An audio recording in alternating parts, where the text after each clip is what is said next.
আপনারা যারা ব্যবসা করেন, এটা সাধারণ বিষয় নয়। বিষ্ণু ইসলাম নিজেও ব্যবসায়ী ছিলেন। ওনার জীবনের প্রথমে তিনি খাদিজা রাদিয়াল্লাহু তাআলা আনহার ব্যবসার স্টাফ হয়ে কাজ শুরু করেছেন, এরপর নিজে ব্যবসা শুরু করেছেন। এরপরে খাদিজাতুল কুবরা রাদিয়াল্লাহু তাআলা আনহা সব সম্পত্তি বিয়ের পরে বিশ্বনবীর পায়ের সামনে ঢেলে দিয়েছেন। বললেন, ইয়া রাসূলুল্লাহ, এই সম্পদ আমি আপনাকে দিয়ে দিলাম, আপনি ইচ্ছামতো দিনের প্রয়োজনে খরচ করেন। সুবহানাল্লাহ পড়েন। এজন্য বিষ্ণু ইসলাম আমাদের জন্য উপমা, আব্দুর রহমান ইবনে আউফ আমাদের জন্য উপমা।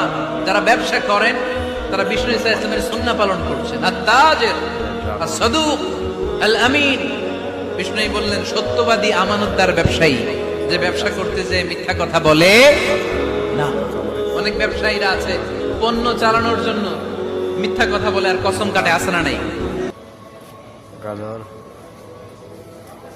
এটা হচ্ছে মালয়েশিয়ার লাউ। এগুলো যে কাউন্টার, এটাতে আমরা কাউন্টারে টাকা পয়সা দিই বাজার করে আসে। এই যে কুমড়া, মিষ্টি কুমড়া সব কিছু এখানে আছে।